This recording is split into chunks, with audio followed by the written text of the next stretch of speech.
지난주에 우리는 험악한 세월이라고 하는 제목으로 집을 떠난 야곱이 결혼과 출산 문제로 어떻게 가정적인 어려움을 겪었는가 하는 내용을 살펴봤습니다.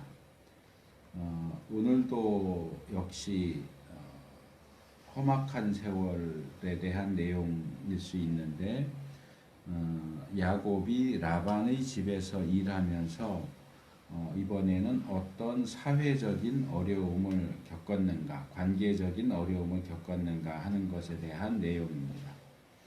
하지만 저는 오늘 이 부분에 있어서 험악함만 이야기하는 것이 아니라 지난주에 지적했던 것처럼 그 인생에 있어서 험악함 가운데서도 발견되는 하나님의 기르심, 양육하심에 대해서도 나누려고 합니다. 그래서 그 부분에 또 초점을 맞춰서 오늘 설교의 제목을 인도와 보호. 그래서 지난주에도 험악함에 대한 내용도 나왔지만 기르심에 대한 내용도 함께 나왔고, 오늘도 역시 또 다른 종류의 험악함에 대한 내용과 함께 또 하나님의 기르심, 인도하심과 보호하심에 대한 내용을 함께 나누려고 합니다. 야곱만 그런 것은 아니지만 이 야곱의 생애를 살펴보면 마치 지금은 없지만 예전에 그 괴종시계 이렇게 커다랗게 되어 있어서 이렇게 태엽 감는 그 괴종시계에 있는 시계추가 이렇게 똑딱똑딱 하면서 움직이는 것처럼, 그 시계추의 움직임처럼 이 한쪽 끝에는 험악함, 다른 쪽 반대쪽에는 기르심.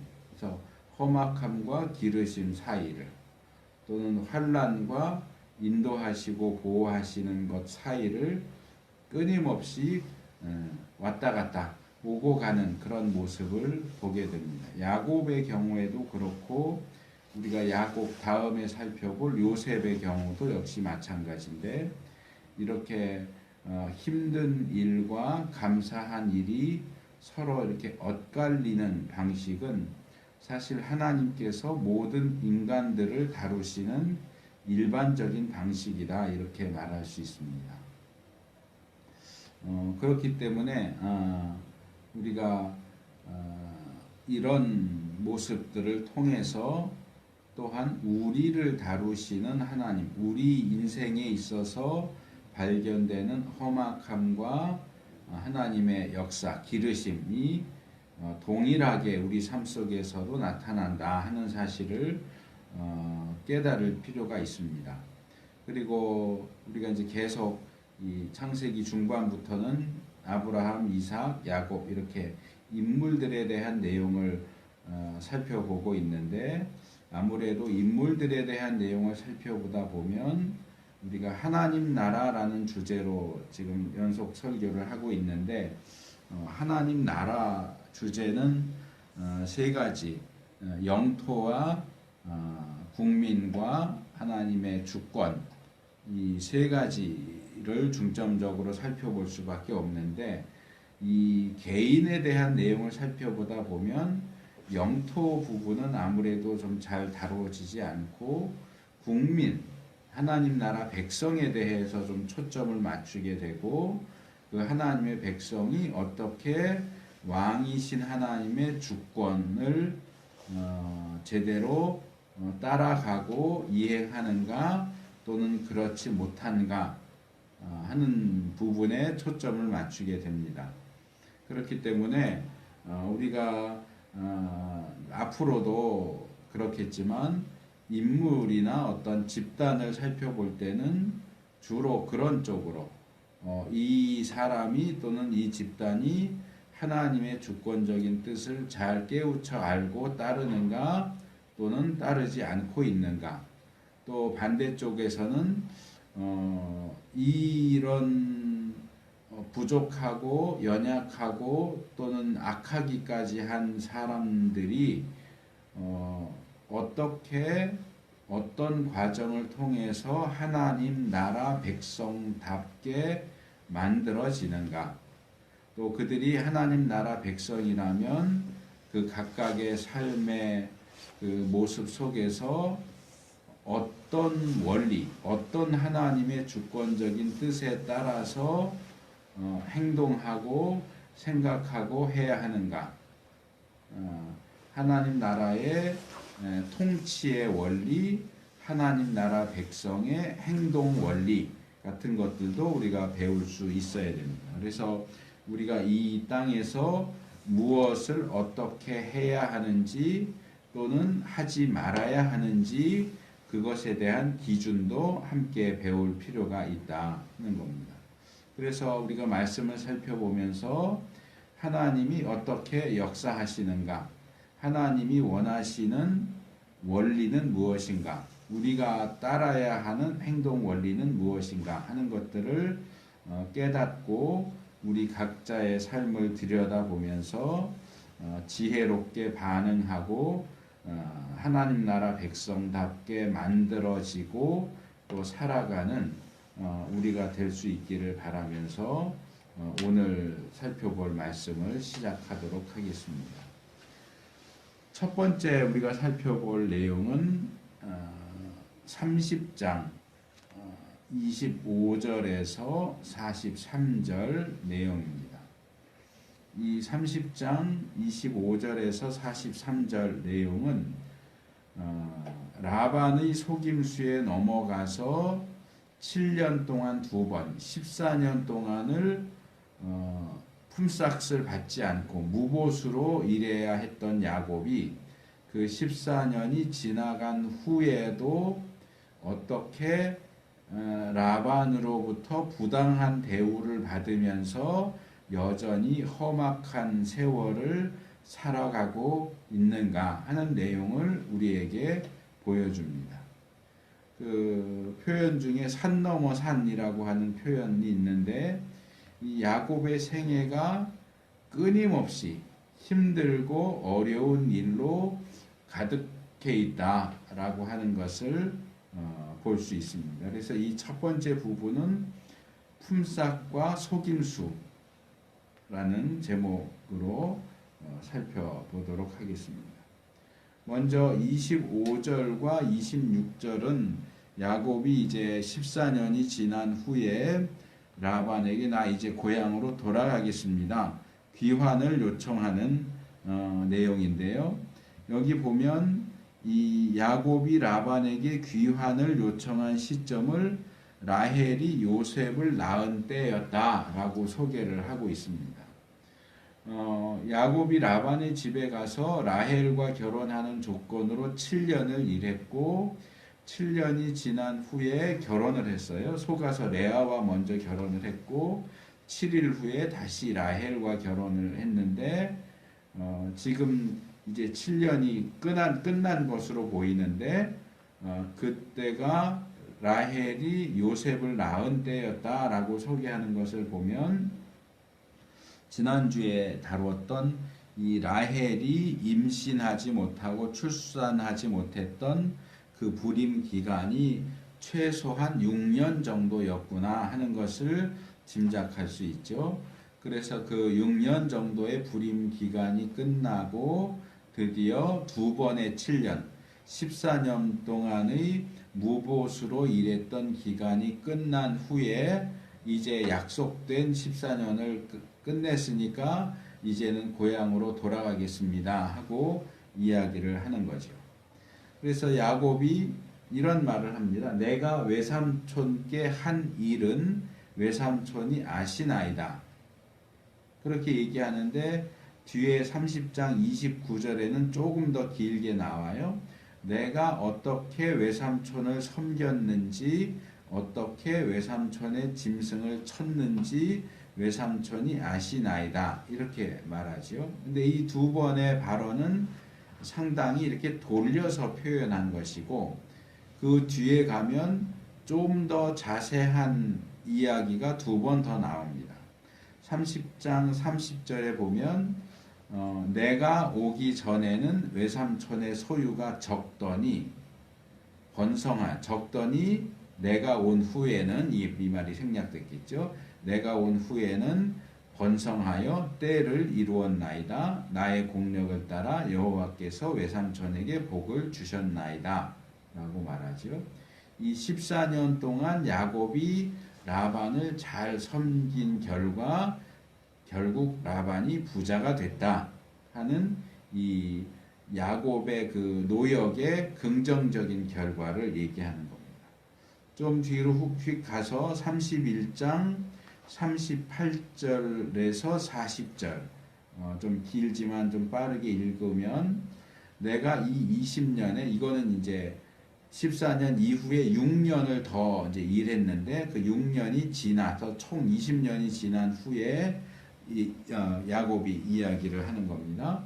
내가 이 20년에 외삼촌과 함께 하였거니와 외삼촌의 암양들이나 암염소들이 낙태하지 아니하였고 또 외삼촌의 양떼의 수양을 내가 먹지 아니하였으며 물려 찢긴 것은 내가 외삼촌에게로 가져가지 아니하고 스스로 그것을 보충하였으며 낮에 도적을 맞았든지 밤에 도적을 맞았든지 내가 외삼촌에게 물어내었으며 내가 이와 같이 낮에는 더위를 무릅쓰고 밤에는 추위를 당하며 눈 붙일 겨를도 없이 지내었나이다 라고 말하는데 이것은 이 20년 기간 동안 야곱이 라반을 섬기면서 얼마나 힘들게 일했는지 그리고 또 그 가운데서도 얼마나 성실하게 일했는지를 이야기하는 내용입니다. 그런데 베델에 대해서 베델 사건에 대해서 이야기하면서도 그 부분을 제가 지적을 했지만 우리의 머릿속에는 야곱 그러면 간교한 자이고 속이는 자다라는 것이 굉장히 크게 박혀 있기 때문에 야곱은 늘 간교하게 행동했고 속이는 식으로 늘 행동한 것으로 그렇게 생각을 하는데 베델 사건에서도 우리가 야곱의 반응이 굉장히 단순하고 어떤 순전한 그런 모습이었다 하는 점을 이야기를 했고 여기서도 야곱이 라반을 섬기는 부분에 있어서 아주 의외로 굉장히 성실한 모습을 부정적이지 않은 긍정적인 모습을 보이고 있다 하는 것이 우리에게는 좀 의외의 모습일 수 있겠다라는 생각을 합니다.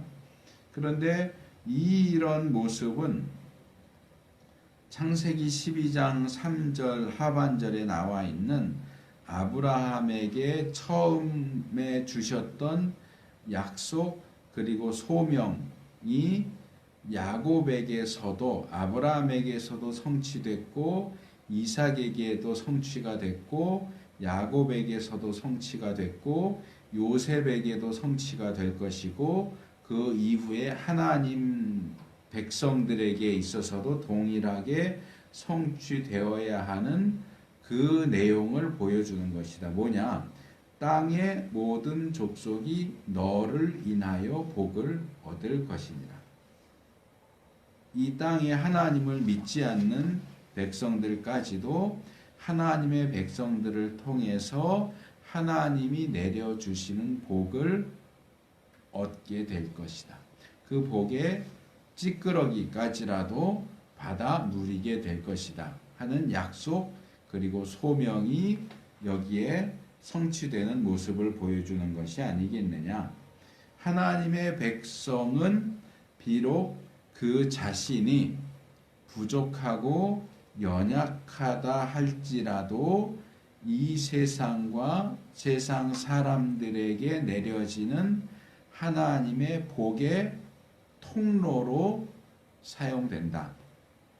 하나님께서는 우리 믿는 자들의 어떠함, 우리가 어떠하기 때문에 복을 주시는 것이 아니라 하나님이 하나님이시기 때문에 믿는 자에게만이 아니라 불신자들에게도 복을 내리신다. 예수님 말씀하신 것처럼 햇빛을 주시고 비를 주시고 공기를 주시고 일반 은총이라고 말하는 그 일반적인 복을 신자와 불신자를 가리지 않고 동일하게 주시는데 그 복을 믿는 자들이 잘해서 주시는 게 아니라 하나님이 하나님이시기 때문에 주시는 것이고 그 복을 주시되 믿는 자들이 잘해서가 아니라 그들이 하나님의 백성이기 때문에 그들을 통해서 주신다.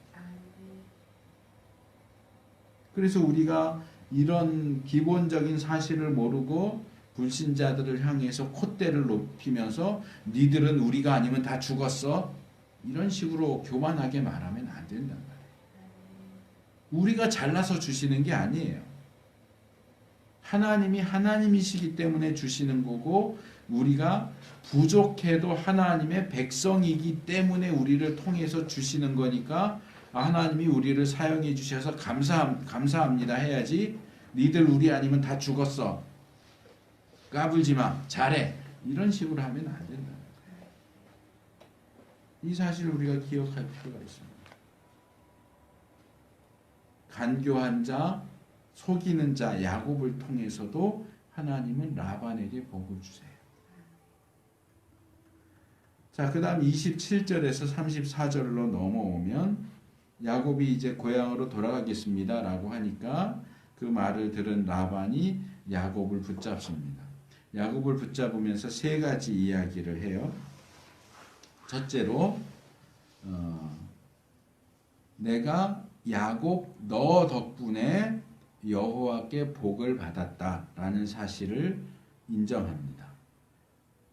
뒤에 30장 30절에 나오는 야곱의 말 그리고 이제 설교 뒷부분에 나오지만 31장 1절에서 라반의 아들들이 불평하면서 하는 말 그런 것들을 봐도 이 라반이 야곱 덕분에 부자가 됐다라는 사실은 자타가 공인하는 사실이었던 것 같아요. 그걸 라반이 무슨 소리냐 이렇게 하지 않고 양심적으로 인정을 하죠. 그래 나 너 덕분에 부자가 된 거 맞아 라고 얘기를 하고 두 번째로는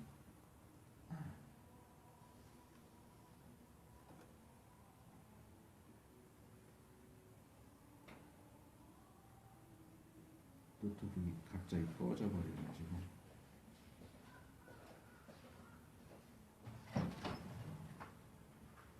두 번째로는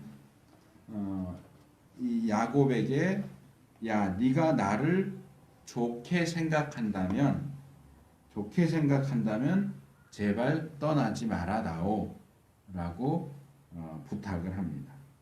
그런데 이 라반이 하는 얘기를 생각을 해보면 야곱이 라반을 좋게 생각해야 할 이유가 있을까요? 제가 볼 때는 없어요. 라반이 야곱의 외삼촌이라는 것 그리고 결혼 관계를 통해서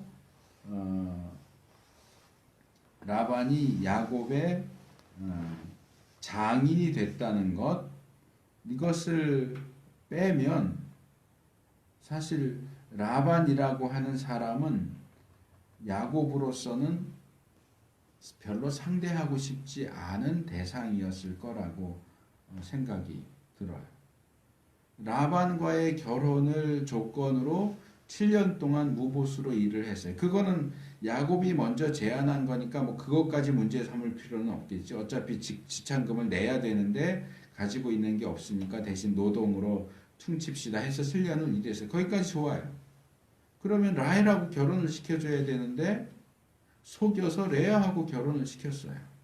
결혼을 속여서 시켰고 또다시 라헬을 조건으로 걸어서 7년을 또 무보수로 부려먹었어요.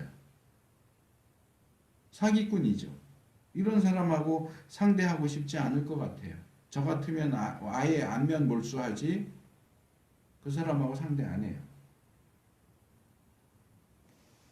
그런데 이렇게 속여서 14년을 무보수로 일을 시키고 그 덕분에 자기는 부자가 됐는데도 불구하고 이 라반은 야곱에게 어떤 혜택도 베풀지 않았던 것으로 보입니다. 왜? 조건이 무보수로 일하는 거였으니까 집 주고 결혼시켜주고 먹을 거 주고 양식 주고 하는 거 외에는 품삯이라고 할 만한 것들을 전혀 주지 않았던 것 같아요.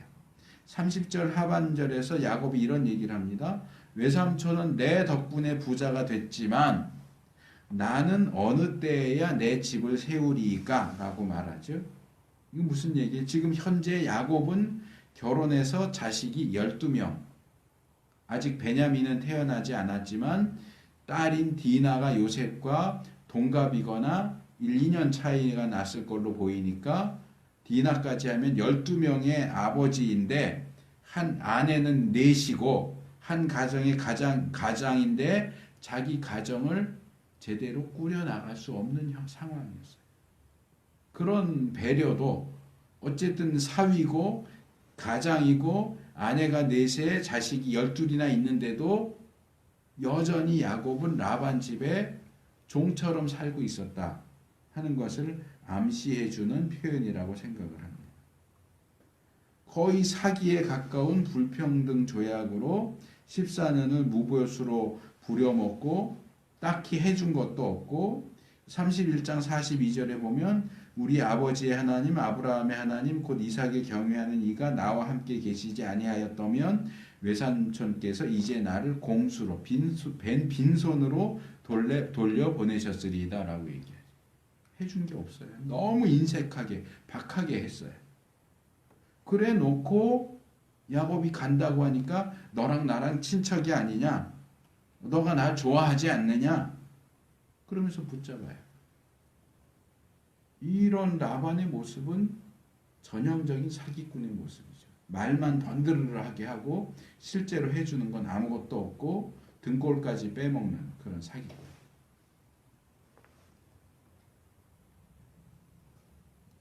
제가 라반이라면 야곱이라면 쓸데없는 소리 하지 마세요 하고 그냥 뒤도 안 돌아보고 나왔을 것 같은데 야곱은 결국은 남는다고요. 왜 남았을까? 라반이 이야기는 세 번째 조건 때문인 것 같아요. 여기에 백지수표 같은 조건을 추가하죠. 내 품삯을 정하라. 내가 그것을 주리라. 품삯은 네가 정해라. 네가 달라는 대로 다 줄 테니까 남아서 일해달라. 아마도 제가 볼 때는 이 마지막 조건이 고향으로 떠나가려고 했던 야곱이 마음을 고쳐먹고 라반 곁에 남아있도록 하는 가장 중요한 이유가 아니었을까라는 생각을 해요. 아마도 야곱 입장에서는 이제 칼자루를 내가 잡았다. 칼자루를 내가 잡았으니까 내가 그동안 고생했던 값을 톡톡히 받아내야 되겠다라고 생각을 했던 것 같아요. 그래서 29절에서 33절로 넘어오면 이제 야곱이 조건을 제시하는 내용이 나옵니다. 먼저 29절과 30절에서 야곱은 자기가 그동안 정말 성심성의껏 라반을 섬겼고 자기 덕분에 라반이 부자가 됐다는 것, 그런데도 그동안 라반은 야곱에게 해준 것이 없어서 나는 가정을 세울 수조차 없었다. 이런 힘든 이야기를 하는데 아마도 이것은 라반과 사이에서 품삯 흥정을 하면서 자기가 유리한 위치를 차지하기 위해서 그런 이야기. 라반은 그동안 너무 못되게 굴었다. 나는 굉장히 성실하게 일해 왔는데 당신은 나한테 해준 게 없지 않느냐. 그러니까 그렇다면 이번엔 제대로 하자. 뭐 이런 생각을 가지고 자기가 힘든 이야기를 하는 것 같아요. 그런데 그 이야기를 한 후에 야곱은 라반에게 뭐라고 얘기하냐면 나에게 아무것도 주지 않아도 됩니다 라고 말해요. 근데 그 얘기가 나 이렇게 힘들게 했는데 당신이 이렇게 얘기하니까 그러면 아무것도 주지 않아도 이전 14년처럼 내가 무보수로 당신을 위해서 일하겠습니다. 그 얘기를 하는 게 아니에요, 사실은. 그래서 이 라반과 야곱의 대화를 보면 마치 뭐 같으냐 하면 드라마나 영화 같은데 그런 장면이 가끔 나와요. 이 전문 타짜들 또는 사기꾼들이 타짜와 타짜가 만났어요. 사기꾼과 사기꾼이 만났어요. 근데 서로 아닌 것처럼 속이는데 사실은 상대방이 나랑 같은 타짜인 거, 나와 같은 사기꾼인 걸 알아. 알면서도 모르는 체 하면서 어떻게 상대방을 속여서 상대방 걸 뜯어먹으려고 계속 머리 쓰면서 수싸움을 하면서 속이고 하면서 그렇게 계속 싸우는 그런 어떤 장면을 보는 것 같아요. 야곱도 보통 사람이 아니고 그동안 야곱을 속여서 등쳐먹은 라반도 보통 사람이 아니고 그런데 이 둘이 겉으로는 좋게 얘기하면서 결국은 상대방은 망하게 만들고 자기만 이득을 보려는 그런 식으로 흥정을 하고 있어요. 그래서 야곱이 내세운 조건이 뭐냐? 품삯이 뭐냐?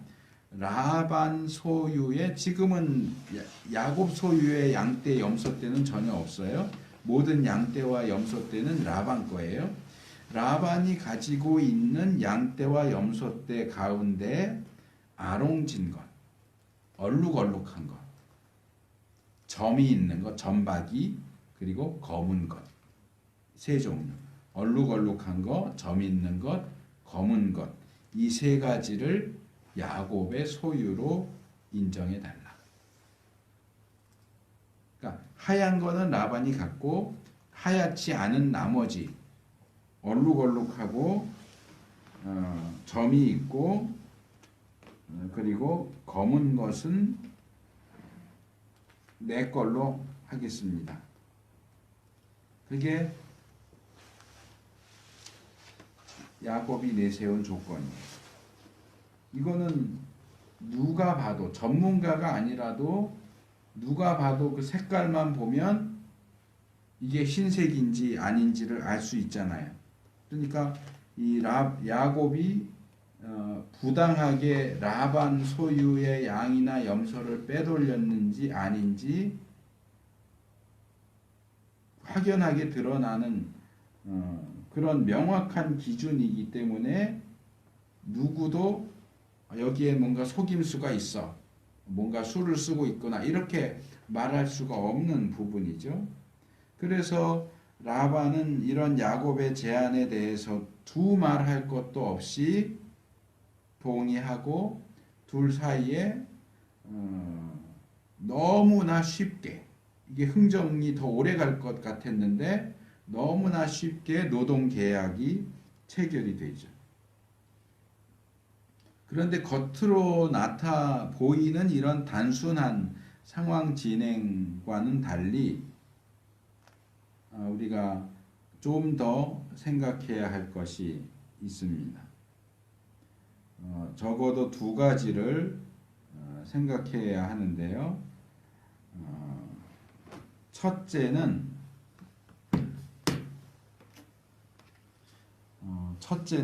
성경에는 나오지 않는 부분인데요. 이 근동 지방의 양이나 염소는 대부분이 흰색이라는 거예요. 검은 양 찾기가 힘들어요. 검거나 점이 있거나 얼룩얼룩한 거 찾기가 힘들어요. 이 지방의 양이나 염소는 거의 대부분이 한 99%는 흰색이에요. 그러니까 아마 지금 라반의 양떼 염소떼를 가서 야곱이 말한 그런 것들을 골라낸다고 해도 몇 마리 나오지 않는 그런 상황이라는 거예요. 그래서 야곱이 어째서 현재 라반의 양떼나 염소떼도 극소수가 있을 뿐이고, 그 얘기는 뭐예요? 앞으로 태어나는 것들도 그런 것들이 태어날 가능성이 거의 없어요. 그러면 결국 힘들게 일해도 야곱이 자기 것으로 가져갈 수 있는 그런 양과 염소는 별로 없다는 얘기인데 왜 자기에게 불리한 조건을 스스로 제안했는지 알기가 힘들어요. 하지만 라반 입장에서는 그 모든 상황을 알고 있기 때문에 이 바보가 자기한테 불리한 계약 조건을 얘기하네. 그러니까 냉큼 계약을 체결을 한 거예요. 그런 조건이라면 거의 공짜로 이 녀석을 또 부려먹을 수 있겠구나. 그런데 나중에 야곱이 자기 아내들에게 하는 얘기 가운데 꿈 이야기를 해요. 31장 10절에서 12절을 보면 꿈에 양들이 있고 염소떼가 있는데 새끼를 낳는 거 보니까 다 그런 것들만 나왔더라. 이 야곱이 꿈을 꾼 어떤 시점이나 이런 게 정확하게 제시되지 않고 있지만 저는 어쩌면 그것이 이 품삯 흥정을 하기 전에 하나님이 꿈을 통해서 야곱에게 이게 네 몫이다. 만약에 이런 품삯을 흥정해야 하는 상황이 온다면 이런 것들을 너의 몫으로 제안해라 하고 가르쳐 주신 것이 아닐까라는 추측을 해봅니다. 두 번째 이유가 있어요. 여기에 이제 품삯 흥정은 이미 끝났는데 라반이 순순히 품삯 흥정 계약을 했다고 해서 그냥 넘어갈 사람이 아니에요. 정말 야곱을 넘어서는 대단한 사기꾼이 라반인데 이 라반이 이 일을 아마 염두에 두었기 때문에 또 흔쾌히 품삯 계약을 맺었던 것 같아요. 30장 32절에 보면 야곱이 뭐라고 얘기하느냐? 분명히 이렇게 얘기했어요. 오늘 내가 외삼촌의 양떼로 두루 다니며 그 양 중에 아롱진 자와 점 있는 자와 검은 자를 가리어내며 염소 중에 점 있는 자와 아롱진 자를 가리어내리니 이 같은 것이 나면 나의 싹시 되리이다 라고 말해요. 이 야곱의 발언은 두 가지 의미가 포함된 겁니다. 첫째로 현재 라반의 양떼와 염소떼 가운데 있는 아롱진 거, 점 있는 거, 검은 것을 골라내서 내가 가지겠습니다. 내 소유로 삼겠습니다. 그러면 라반에게는 흰색만 남죠. 근데 라반이 양과 염소를 치다가 새끼를 낳는데 그 흰 것들 사이에서 아롱진 것, 점 있는 것, 검은 것이 태어난다면 그것도 역시 내 것으로 삼겠습니다. 현재 그런 것들과 앞으로 태어나는 것들이 나의 품삯으로 따로 줄 거 없고 그런 것들은 내 소유로 삼겠습니다. 이 이야기란 말이에요. 그리고 라반은 이 조건에 동의해서 계약을 체결했어요. 그런데 상황이 어떻게 진행됩니까?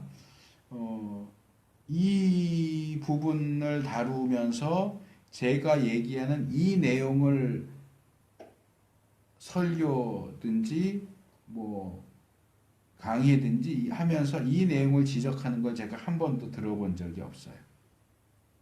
아마 신자들도 그냥 읽고 넘어가고 목사들도 그냥 읽고 넘어가는 것 같은데 이어지는 그 내용을 보면 라반이 얼마나 비열하고 악랄하게 야곱을 등쳐먹는지를 볼 수 있어요. 35절과 36절을 보겠습니다. 조금 빨리 읽어볼게요. 그날에 계약을 체결한 그날에 그가 수염소 중 얼룩무늬 있는 자와 점 있는 자를 가리고 암염소 중 흰 바탕에 아롱진 자와 점 있는 자를 가리고 양 중에 검은 자들을 가려 자기 아들들의 손에 붙이고 자기와 야곱의 사이를 사흘길이 뜨게 하였고 야곱은 라반의 남은 양떼를 치니라. 무슨 얘기예요?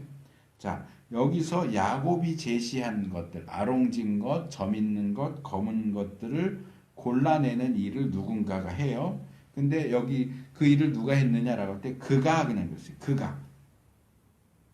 그래서 별 생각 없이 읽으면 야곱이 계약했던 대로 가서 그런 양들 그런 염소들을 골라냈나 보다라고 생각할 수 있는데 36절을 보면 그가 야곱이 아니에요. 라반이에요. 분명히 야곱이 오늘 내가 외삼촌 짐승떼에서 내가 조건으로 제시한 것들을 골라서 가져가겠습니다 라고 얘기했는데 라반이 그래 좋아 그래 놓고 야곱이 짐승떼에 가기 전에 먼저 자기가 가서 그걸 골라내 가지고 자기 아들들 손에 맡겨서 사흘 가야 갈 수 있는 곳에 격리를 시켜버렸어요. 처음부터 계약을 해놓고 계약을 이행하지 않은 거예요. 그러니까 아마 라반은 처음부터 그 생각을 한 것 같아요. 야곱이 오기 전에 빨리 가자. 빨리 가서 야곱이 자기가 갖겠다는 거 빨리 빼돌려. 그거 다 빼돌려 가지고 야곱이 조건으로 냈던 첫 번째 현재 라반의 양과 염소 가운데 얼룩얼룩한 거, 점 있는 거, 검은 거 제가 갖겠습니다. 그거 하나도 주지 말자. 지가 와서 골랐는데 하나도 없으면 뭐 어쩌겠어. 야 우리 양떼 염소에는 그런 게 없나 보다. 어쩌냐? 그리고 야곱이 알 수 없는 비밀스러운 장소에 사흘이나 가야 되는 곳에 아들들한테 그걸 따로 맡겨서 치게 하고 라반의 양떼 염소 때에는 흰색만 다 남아있게 하고 정말 못된 사람이죠. 못돼 처먹었죠. 이런 라반의 행동은 두 가지 목적을 가져요. 첫째는 지금 말한 것처럼 현재 있는 양과 염소들 가운데 야곱이 가져야 할 몫을 주지 않는 거예요. 둘째는요. 앞으로도 그런 것들이 태어날 가능성을 원천 봉쇄한 거예요. 흰색과 검은 것, 흰색과 점 있는 것, 흰색과 얼룩얼룩한 것이 교미를 하면 그런 새끼가 태어날 가능성이 높아지지만 흰색과 흰색인 것들끼리 교미했을 경우에 그런 것들이 태어날 가능성은 현저하게 낮아지죠. 그러니까 아예 그 가능성까지도 원천 봉쇄를 해서 이 무리에서 태어나는 녀석들은 다 흰색만 태어나도록 그렇게 조처를 취한 거예요. 결국 뭐예요? 이 라반은 지금 야곱과 정상적인 노동 계약을 체결한 것처럼 했지만 사실은 이전에 7년, 14년처럼 야곱을 공짜로 부려먹겠다는 거예요. 그것도 야곱 자신이 내세운 조건이니까 네가 그렇게 하겠다며 근데 내 양떼 중에 검은 거, 점 있는 거, 아롱진 게 없는데 어떡하냐? 자, 상황이 이 정도까지 되면 간교한 자, 속이는 자라고 하는 야곱이 오히려 불쌍해 보일 지경이에요. 어떻게 야곱이 이렇게 당해요? 결혼도 속아서 하고 품삯도 이제 이렇게 속아서 이렇게 당하고. 그런데 야곱이 어떤 사람이에요? 그냥 당하고 있을 사람이 아니죠. 조금 전에도 제가 야곱이 아내들에게 이야기했던 꿈 이야기가 있지만 여기에 이어지는 37절에서 43절에 보면 야곱이 그런 절대적으로 불리한 상황에서 어떤 행동을 했는가. 나무 가지들을 껍질을 벗겨서 얼룩얼룩한 모양으로 만들어서 양들이 물을 마시고 교미하는 장소에다 딱 보이는 앞에다 이렇게 꽂아놓죠. 다 흰색들이에요. 암컷 수컷 다 흰색들인데 그것들이 교미할 때 거기다 꼽아가지고 그걸 보게 해서 흰 것과 흰 것이 교미했는데 새끼를 낳는 걸 보니까 얼룩얼룩한 거, 점 있는 거, 검은 게 나온다. 더군다나 비리비리한 놈이 교미할 때는 그냥 냅두고 튼튼한 놈이 올 때만 그 나뭇가지를 꼽아서 튼튼한 새끼들은 다 야곱게 되고 비리비리한 놈들은 다 라반 것이 되게 만들었다. 이 부분은 기본적인 방법은 하나님께서 알려주신 것일 가능성이 높아요. 꿈에서 보여주신 것을 따라했다 이렇게 말할 수 있겠죠.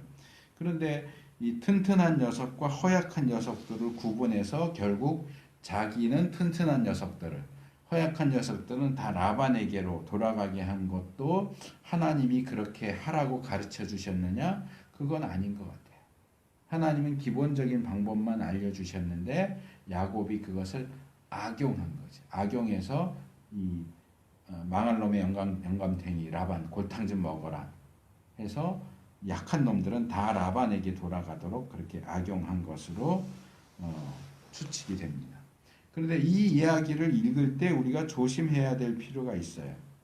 왜냐하면 이 이야기가 우리에게 제시해주고 있는 것이 뭐냐 하는 것에 초점을 잘못 맞춰서 읽을 가능성이 있는 내용이 적어도 두 가지가 있어요.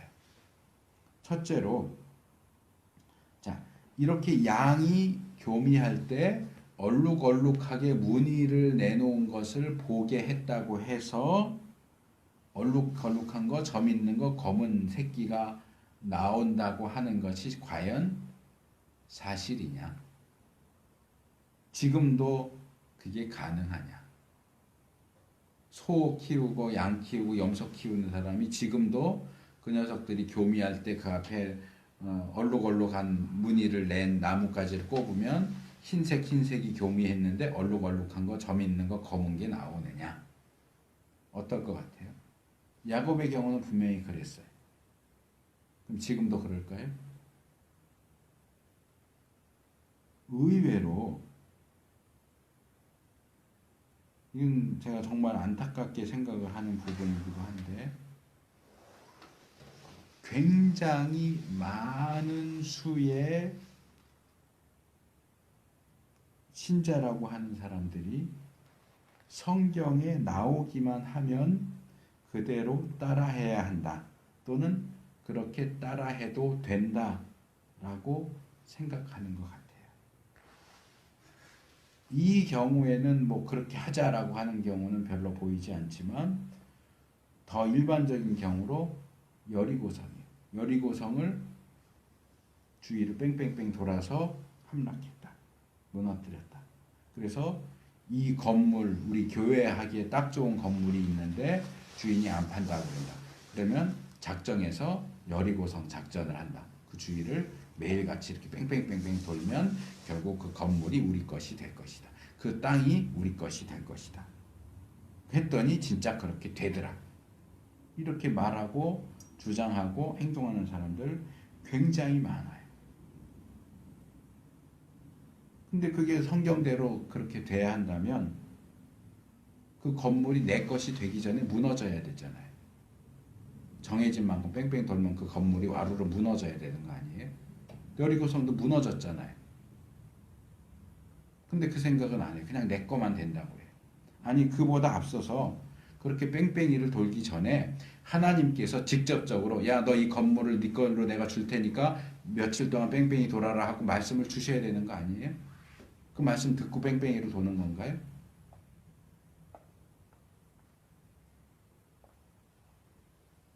그런 식이면 오늘날에도 목축을 하는 사람들이 이 본문의 원리를 따라 얼룩얼룩한 게 아니고 야, 다 양들은 그런데 빨간 털 가진 양 한번 만들어 보자. 빨간색으로 칠한 나뭇가지 꼽으면 새끼가 빨간 털 가진 양이 나옵니까? 파란색 칠한 나뭇가지 꼽으면 새끼가 파란색 털 가진 새끼가 나옵니까? 예수님께서 진흙을 침으로 뭉개가지고 소경을 고쳤으니까 안과 갈 필요 없고 다 진흙하고 진흙에 침 묻혀서 눈에 바르면 모든 눈병은 다 나. 그렇게 합니까? 왜 그건 안 따라하죠? 왜 여리고성 뺑뺑이 도는 것만 따라하죠? 다 따라해야죠. 따라해야 됩니다. 아니란 말이에요. 이런 것들은 하나님께서 역사적인 상황 속에서 사용하셨던 일시적이고 임시적인 수단과 방법일 뿐이지 그 수단과 방법이 절대적인 게 아니란 말이에요. 어느 시대에 누가 그렇게 똑같이 해도 똑같은 결과를 가져오는 절대적인 방법이 아니에요. 수단과 방법이 중요한 게 아니고 하나님께서 그 수단과 방법을 통해서 그 당시에 그런 역사를 일으키셨다는 것이 더 중요해요. 하나님이 그렇게 의도하시고 그렇게 역사하셨기 때문에 그 결과가 나타난 것이지 하나님의 의도와 하나님의 역사가 없는데도 그 수단과 방법을 그대로 따라하면 똑같은 결과가 나온다. 이게 성경적인 가르침이 아니란 말이에요. 하나님의 의도도 역사도 다 제쳐놓고 수단과 방법만 따라하는 것은 아무런 결과도 가져올 수 없는 흉내내기예요. 본문이 어디에 초점을 맞춰서 말하고 있는가를 제대로 읽어야 돼요. 수단과 방법을 얘기하는 게 아니에요. 하나님이 역사하셨다는 걸 얘기하는 거죠. 두 번째로 야곱이 이 방법을 통해서 자기가 받아야 할 품삯을 챙겼다 하는 부분은 우리가 오케이 하고 받아들일 수 있어요. 그런데 그것 이상으로 앞에서 제가 지적한 것처럼 튼튼한 녀석들과 허약한 녀석들을 구분해서 라반에게는 허약한 녀석들을 보내서 손해를 입히고 자기는 튼튼한 녀석들만 가져서 이득을 취하는 것이 과연 성경적인 방식이고 성경적인 원리냐. 야곱이 그렇게 했으니까 또 그렇게 해서 실제로 야곱이 부자가 됐으니까 우리도 그렇게 할 수 있느냐, 해도 되느냐. 이 부분에 있어서도 역시 신자라고 스스로 주장하는 이들 가운데 많은 이들이 스스로를 속입니다. 이렇게 얘기하는 거죠. 야곱이 한 것처럼 상대방이 불신자이고 이방인이라면 하나님의 백성인 우리가 그들을 상대로 해서 속이고 빼앗는 것은 아무 문제가 없어. 왜? 하나님이 우리 편이니까. 쟤들은 하나님도 안 믿는 인간들이니까. 그럴까요? 정말 본문이 말하는 것이 그런 걸까요? 그런 생각, 그런 행동이 성경적인 걸까요? 제가 늘상 얘기하는 게 있죠. 하나님의 백성들은 그들의 동기와 목적만이 아니라 수단과 방법에 있어서도 옳고 정당해야 한다. 하나님의 기준에 부합하는 수단과 방법을 사용해야 한다. 자, 이 주제와 관련해서 두 개 구절만 소개할게요. 첫째로 잠언 24장 17절과 18절입니다. 내 원수가 넘어질 때 즐거워하지 말며 그가 엎드려질 때 마음에 기뻐하지 말라. 여호와께서 이것을 보시고 기뻐 아니하사 그 진노를 그에게서 옮기실까 두려우니라. 둘째 시편 7편 4절 5절입니다. 화친한 자를 악으로 갚았거나 내 대적에게 무고히 빼앗았거든 원수로 나의 영혼을 쫓아 잡아 내 생명을 땅에 짓밟고 내 영광을 진토에 떨어뜨리게 하소서. 자, 이 본문들이 보여주는 게 뭡니까? 성경적인 원리, 하나님의 원리가 뭡니까? 내 이득을 위해서 타인에게 손해를 입혀서는 안 된다는 겁니다. 그 타인이 심지어 내 원수라고 할지라도 내가 직접 손해를 입히지 않고 내 원수인 인간이 망하는 거 보고 아 좋다 박수치는 것조차도 하지 말라는 거예요. 그런데 내가 직접 손해를 입혀요? 속여요? 뺏어요? 원수라고 해도 무고하게 내가 그 사람을 해쳤다면 하나님 내가 망해도 좋습니다 라고 말하는 것이 시편에서 다윗이. 근데 원수도 아니고 단순히 불신자이고 외국인이라고 해서 속에서 빼앗아도 괜찮다고요? 우리가 그렇게 한다면 노아의 저주를 자기들 멋대로 해석해서 흑인은 노예로 부려도 돼 라고 했던 그게 정당하다고 주장했던 그 사람들하고 뭐가 달라요? 성경을 제대로 읽어야 돼요. 성경을 잘못 읽고 잘못 해석하고 그것이 진리인 것처럼 주장하고 생각하고 행동하면 이런 식으로 하나님의 뜻과는 정반대되는 일을 하나님의 이름으로 꺼리낌 없이 자행하는 비극적인 일이 발생합니다.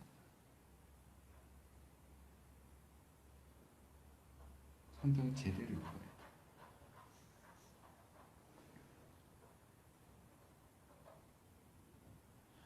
좀 건너뛰어서 31장 6절에서 9절에 나오는 야곱의 발언도 그렇게 계약 체결한 이후에 계속해서 행해지는 이 라반의 갑질 그리고 사기를 보여줍니다. 라반은 6년 동안, 그러니까 7년 그리고 6년 그래야 20년이 되니까 7년은 무보수로 일했고 품삯을 받으면서 일한 기간은 6년이에요. 그래서 야곱이 라반에게 20년, 총 20년을 있었는데 그 6년 기간 동안 무려 10번이나, 이 10번이라고 하는 것은 문자적으로 10번일 수도 있고 많은 횟수를 가리키는 상징적인 횟수일 수도 있어요.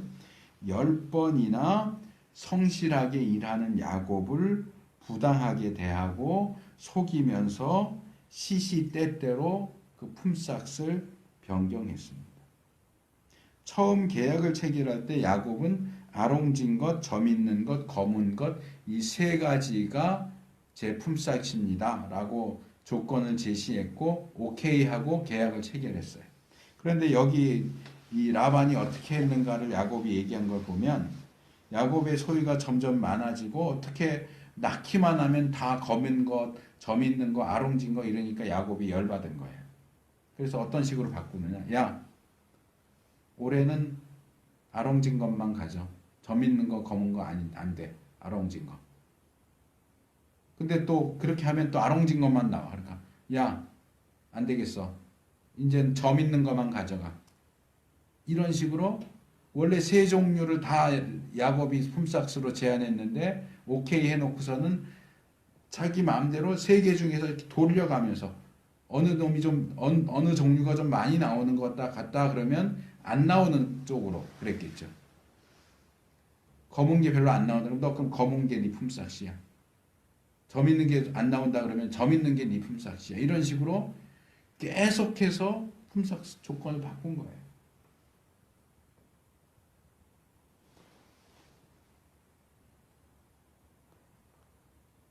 야곱은 너무너무 힘든 상황에서 일을 했어요. 지난주에 제가 가정에서 가족들과의 관계도 우리가 성화되고 하나님 나라 백성이 되는데 중요한 도구가 된다라고 이야기를 했는데 이 직장이죠.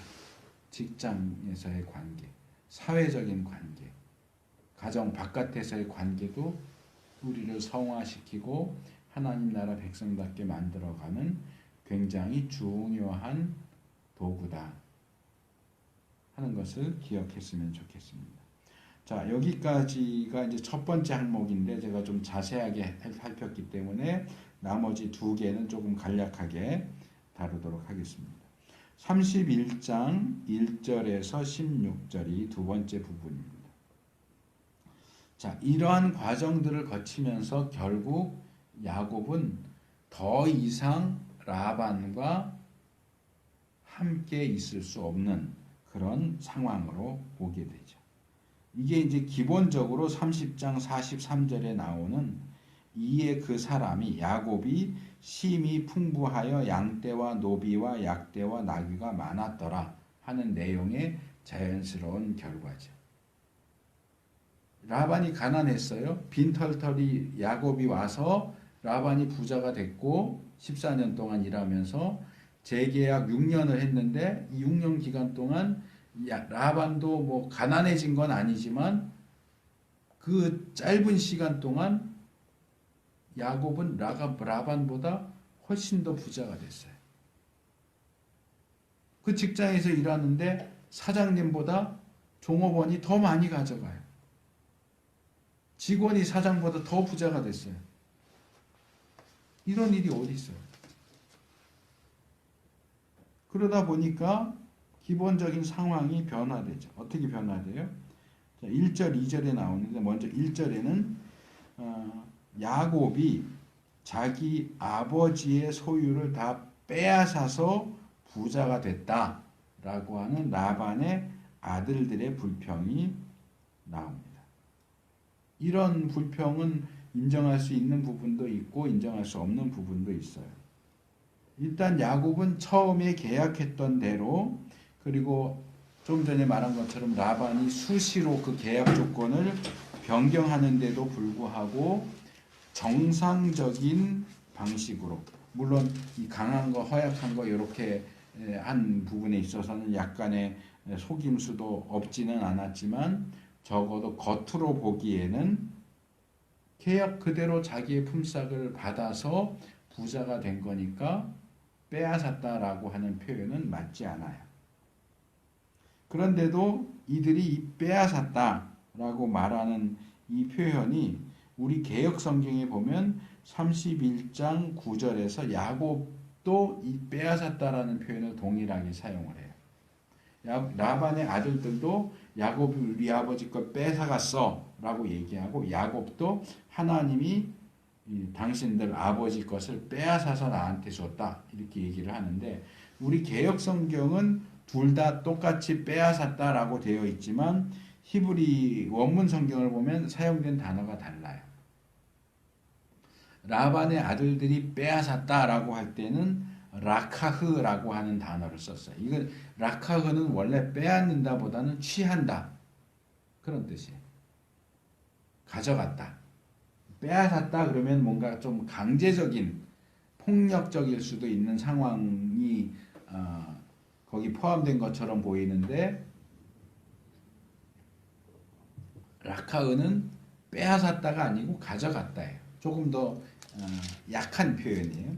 그런데 31장 9절에서 야곱이 사용한 표현은 라카흐가 아니고요, 낫잘이라고 하는 단어를 썼어요.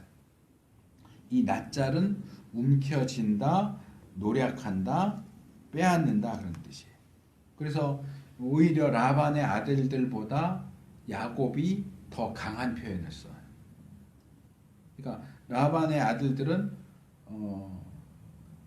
야곱이 아버지 걸 다 가져갔어, 몰래 가져갔어, 속여서 가져갔어 이런 식으로 표현했다면, 야곱은 하나님이 라반 것을 뺏어서 노략질해서 나한테 넘겨주셨어 이렇게 더 강한 표현을 사용하고 있는 거죠.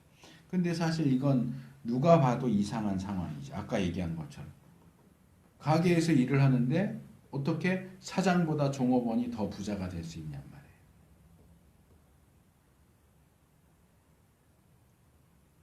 라반이 그렇게 수를 쓰고 그렇게 속이고 그렇게 품삯을 계속 변경하는데도 어떻게 야곱이 부자가 될 수 있었을까?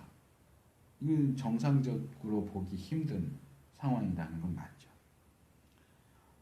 두 번째로 2절에 보면 이 야곱을 바라보는 라반의 안색이, 표정이 전과 달라졌다. 이전에 라반이 야곱을 보는 표정이 어땠을까요?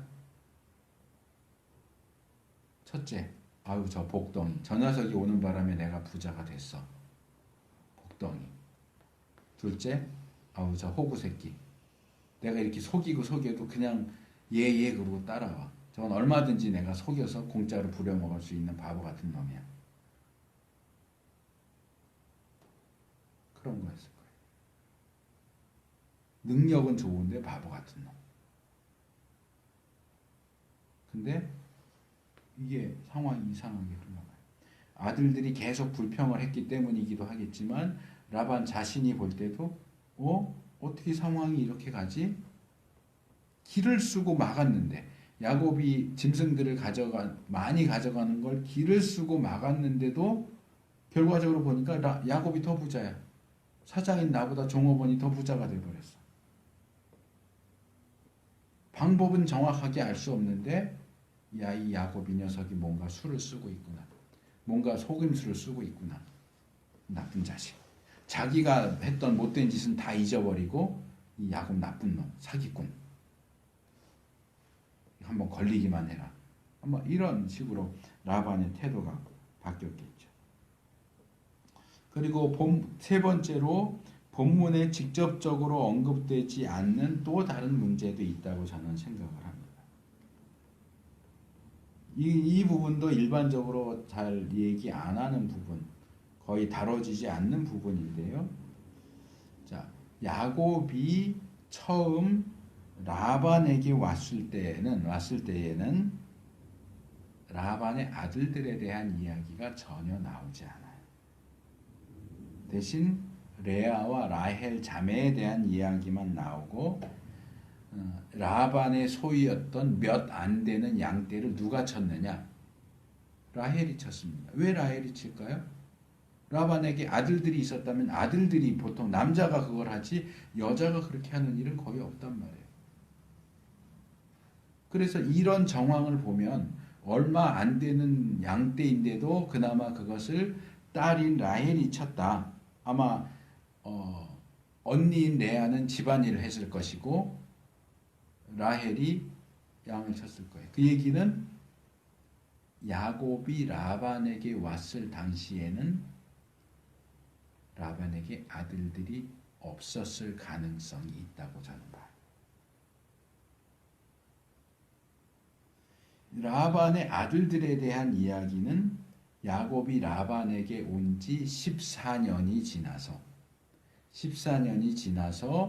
품삯 흥정을 하는 과정에 아까 제가 잠깐 얘기했죠. 라반이 야곱의 소유로 삼겠다고 했던 걸 빼돌려서 누구 손에 맡겼다고요? 자기 아들들의 손에 맡겨서 사흘 떨어진 곳에 가서 치게. 이때는 라반의 아들들이 양을 치는 모습으로 나오죠. 14년 후에는 아들들에 대한 언급이 처음 나와요. 그리고 이어지는 31장 14절에서 16절에 나오는 이 야곱이 아내들을 불러서 아무래도 나 고향으로 돌아가야 될 것 같다고 그러면서 상황 설명을 쭉 하니까 라헬하고 레아가 여기도 뭐 길게 할 수는 없는데 레아가 언니고 첫째 아내인데도 여기 보면 레아와 라헬이 아니고 라헬과 레아라고 이렇게 나오죠. 이건 무슨 얘기예요? 라헬이 동생이고 둘째 부인인데도 이름이 먼저 나와요. 제가 지난주에 잠깐 얘기했던 것처럼 야곱 집안에서 발언권이 가장 센 사람은 라헬이에요. 그러니까 라헬이 먼저 나오는 거예요. 이 두 사람이 대답을 하는 내용을 살펴보면 역시 이 라반의 아들들과 관련된 힌트를 얻을 수 있어요. 이 내용을 라헬과 레아가 대답하는 31장 14절에서 16절 내용을 잘 읽어보면 곱씹으면서 읽어보면 이 여자들은 마치 원래 자기들과 남편인 야곱 그리고 그 사이에서 태어난 아들들이 라반 집의 유산을 이어받는 것이 마땅한데 라반이 그걸 가로챘자는 식으로 이야기를 합니다. 물론 이게 이 라반이 계속 사기적인 속임수로 야곱의 몫으로 가야 될 것을 뺏었다. 그것을 지적하는 것일 수도 있지만 저는 앞에서 소개한 내용 야곱이 라반에게 처음 갔을 때 야곱은 몇 마리 양밖에 없었고 그 양을 라헬이 치고 있었다. 라반의 아들들에 대한 이야기는 전혀 없고 14년이 지난 후에야 라반의 아들들에 대한 이야기, 그 아들들이 양을 친다는 이야기가 나온다 하는 것과 이 라헬과 레아의 발언을 다 취합을 해보면 이게 라반 가문의 유산 상속에 대한 중요한 사실이 여기 행간에 숨어 있다고 보는 거예요. 물론 이거는 성경이 직접적으로 얘기하지 않는 거고 제가 추측을 하는 것에 불과하기는 하지만 저는 이렇게 생각해요. 아마 야곱이 라반에게 갔을 무렵에는 라반에게는 아들들이 없었어요. 딸만 둘 있었어요. 이런 경우에 유산 상속을 누가 하느냐? 딸들이 하고 사위가 합니다. 그러니까 라헬과 레아는 아버지한테 아들이 없고 자기 둘 딸밖에 없으니까 당연히 아버지 재산은 우리가 받을 거라고 그리고 우리의 남편인 야곱이 받을 거라고 우리 사이에 태어난 우리 아들들이 라반의 유산을 상속하게 될 거라고 생각했을 거고, 아마도 야곱이 그런 불공평 계약 그리고 그런 사기에 가까운 속임수를 당하면서도 끝까지 참고 견뎠던 이유는 유산 상속을 바랐기 때문에 그랬을 가능성이 높다. 그런데 중간에 라반에게 아들들이 태어난 거예요. 그래서 라반에게 있어서도 이 아들들이 늦둥이였기 때문에 아마도 야곱의 아들들과 비슷한 나이 때 어리지 않았을까. 그러니까 아직 어리고 젊으니까 그 젊은 혈기에 31장 1절에 나오는 것 같은 불평. 야곱이 아버지 걸 다 뺏어서 부자가 됐어 라는 식의 불평을 노골적으로 야곱이 다 듣도록 그 앞에서 할 수 있지 않았을까라는 생각이 되고요. 중간에 그렇게 아들들이 태어나면 상속권이 누구한테 가느냐? 딸들을 빼고 아들한테로 돌아갑니다. 그러니까 레아와 라헬로서는 당연히 자기들이 상속할 거라고 생각했던 아버지의 유산이 늦둥이 동생들 아들들에게로 가니까 뺏겼다라는 생각을 합니다. 그런 점을 생각을 해보면 이 아내들의 발언이 더 그녀들이 가지고 있던 배신감, 그 느낌, 감정들이 더 생생하게 오죠. 그러니까 더 이상 라반의 집에 붙어 있어봐야 떨어질 게 아무것도 없는 거예요. 이제 부자 만들어줬는데 그 부자 재물이 다 아들들한테 가지 자기들한테는 하나도 오지 않아요. 그리고 바로 그런 상황에서 하나님의 명령이 주어지죠. 여기 31장 3절을 보면 여호와께서 야곱에게 이르시되 내 조상의 땅 내 족속에게로 돌아가라 내가 너와 함께 있으리라. 이렇게만 말씀한 걸로 나오지만 이어지는 저기 13절까지 가면 야곱이 발언하는 내용 가운데 베델에서의 그 서원을 시행해라 하는 내용도 덧붙여졌을 것으로 보입니다.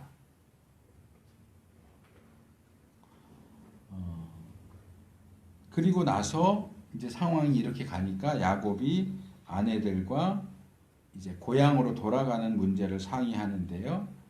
그 상의하는 내용도 그렇고 또 실제로 이 바단 아람을 떠나는 상황도 그렇고 이게 정상적인 귀환이 아니에요.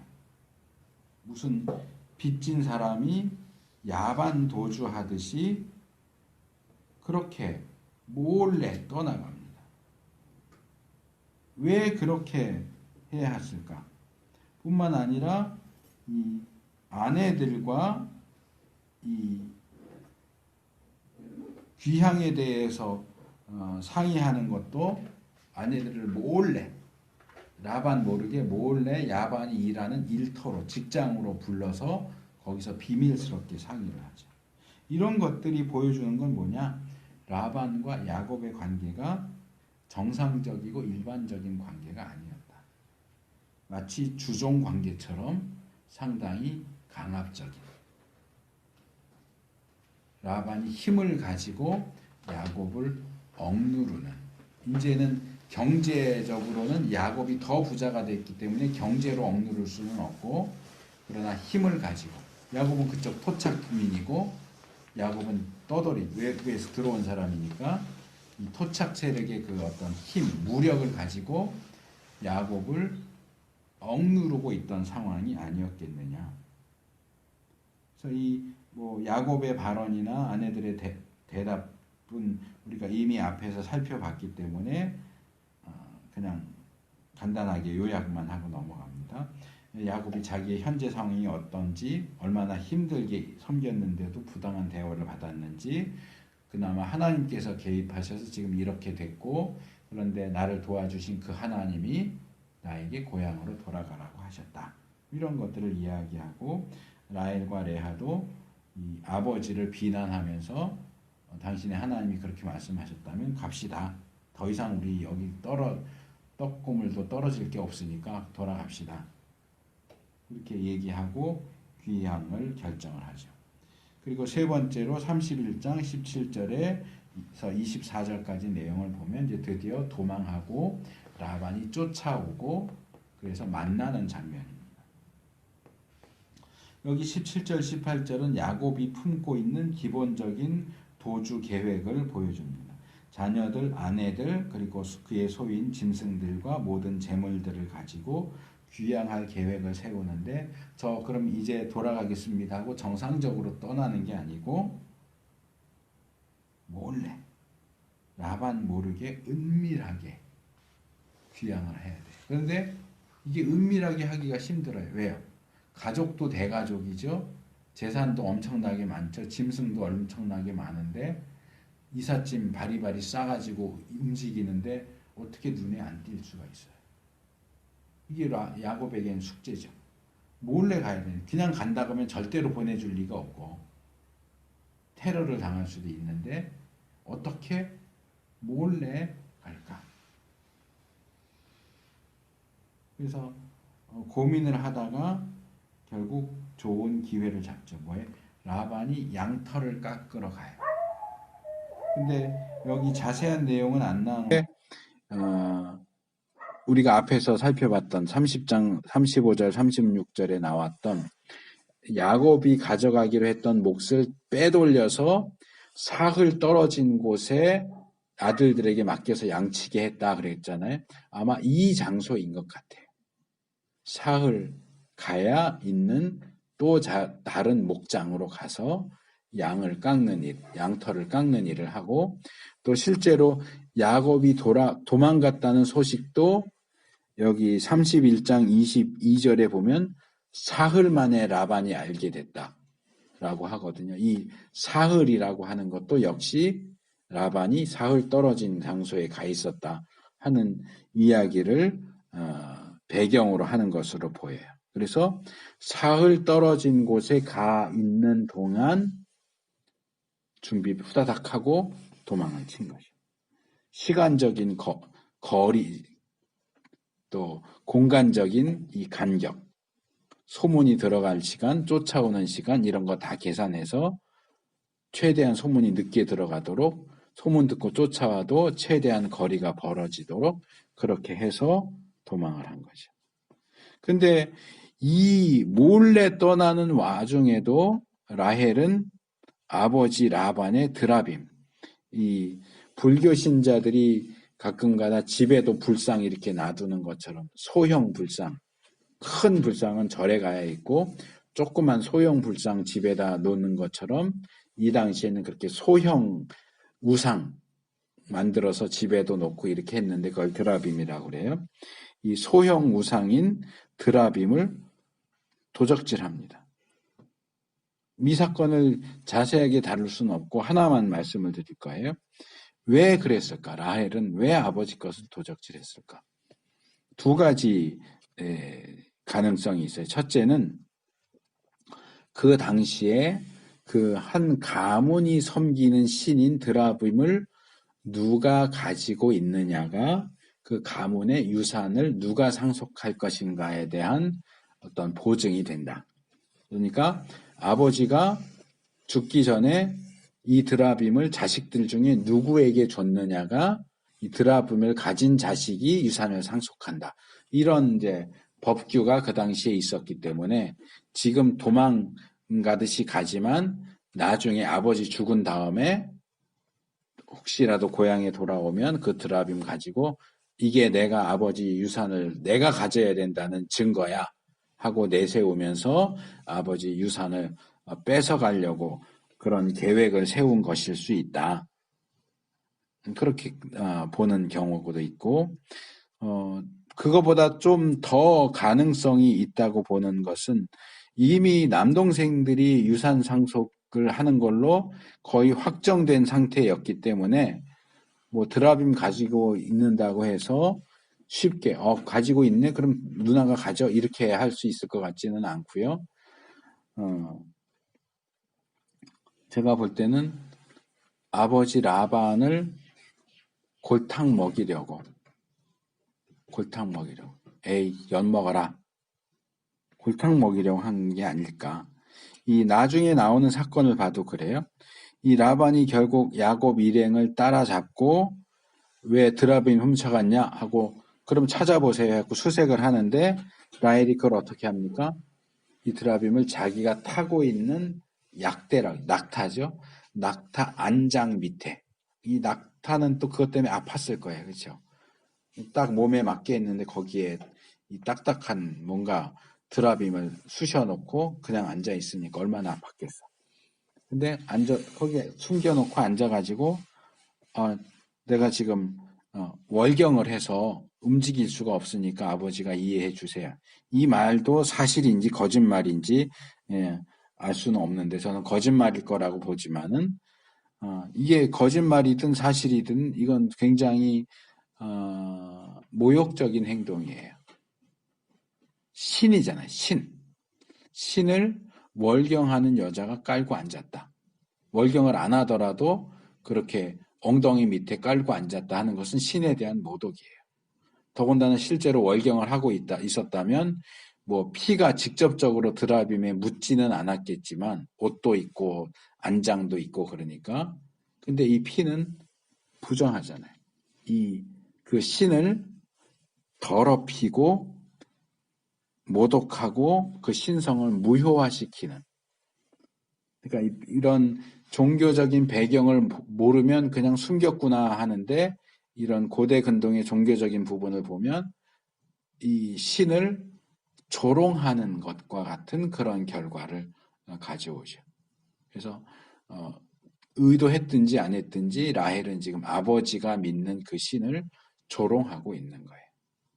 그걸 통해서 아버지를 조롱하는 거죠. 그래서 라반이 이제 3일 후에 야곱의 야반 도주를 듣고 7일을 쫓아가요. 정말 끈질기게 추적을 한 거죠. 이 라반이 무슨 생각을 했을까요? 이 야곱 가만두지 않겠다. 얼마나 화가 나서 분노에 가득 차서 야곱을 추적했는지. 열흘 걸린 거잖아요. 소식 듣는데 3일, 쫓아오는데 7일. 이 본문에는 이 간략하게만 나오지만 이후에 진행되는 이야기를 살펴보면 이 라반 쪽의 분위기는 굉장히 살벌했을 것으로 보여요. 31장 43절에 나오는 라반의 발언을 보면 야곱을 제외한 야곱의 아내들, 야곱의 자식들, 야곱의 소유물 모두를 이 라반은 자기 거라고 주장해요. 왜? 야곱이 내 거니까. 또는 내 종이나 마찬가지야. 종의 재물은 주인 거지. 이런 사고를 가지고 있었어요. 네 아내도 내 거고, 네 자식도 내 거고, 네 집도 내 거고, 네 짐승도 내 거고, 다 내 거야. 근데 이걸 말도 안 하고 소리 소문 없이 다 챙겨서 도망을 가? 네가 내 거를 도둑질해? 이게 라반의 머릿속에 있었던 생각이에요. 게다가 31장 30절에 보면 내 드라빔을 훔쳐가? 마치 이 탁구공이 양쪽에 있는 선수들 라켓 사이에서 두드려 맞으면서 왔다 갔다 하듯이 야곱은 이쪽에는 에서 이쪽에는 라반 그 사이에서 계속 두들겨 맞으면서 왔다 갔다.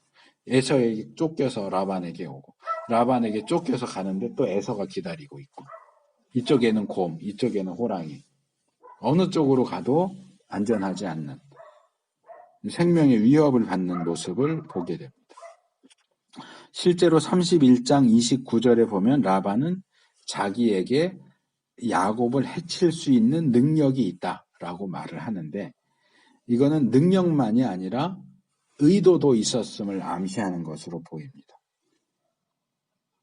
이 야곱 이놈의 자식 잡기만 해봐 죽여버릴 거야. 아마 이러고 화가 잔뜩 머리끝까지 나서 잠자는 시간까지도 줄여가면서 야곱 일행을 추격해온 것 같아요. 일단 무리가 크니까 수소문해도 지나간 방향을 다 알 수 있을 거고 어디로 가는지도 뻔하니까 고향으로 가는 거니까 고향으로 가는 길 따라서 쫓아온 거죠. 이런 상황을 염려했기 때문에 도주 계획도 논의도 비밀스럽게 했고 도망도 야반도주 하듯이 했는데 그게 다 소용이 없게 됐어요. 이제 꼼짝없이 붙잡혀서 죽게 생겼어요. 그 상황에서 하나님이 개입을 하세요. 그런 분노에 가득한 라반의 손에서 야곱이 무사할 수 있었던 것은 전적으로 하나님의 개입 때문이었다. 하나님께서 라반이 야곱을 다 따라잡은 그날 밤에 이제 날만 밝으면 가서 이거 죽여버려야지 하고 이를 갈고 있을 그때에 라반의 꿈에 나타나셔서 야 야곱 그냥 보내. 야곱 손대지 마. 선악 좋고 나쁘고 아무 얘기도 하지 말고 그냥 보내. 라고 말씀하시죠. 과거에 아브라함과 사라의 문제와 관련해서 애굽 왕 바로를 꾸짖으시고 그랄 왕 아비멜렉을 꾸짖으셨던 것처럼 라반에게 나타나서 야, 너 야곱 손도 까딱하지 마. 그냥 보내. 라고 말씀하시죠. 31장 29절에서 라반은 내가 하나님 때문에 참는다. 라고 말하는데 정말 하나님이 개입하시고 보호하지 않으셨다면 야곱은 무사히 귀향할 수 없었을 겁니다. 자, 오늘 우리는 야곱이 결혼한 이후 귀향할 때까지 어떤 어려움을 겪었고 또 어떤 하나님의 인도와 보호를 받았는지를 살펴봤습니다. 설교를 시작하면서 지적했듯이 우리의 삶도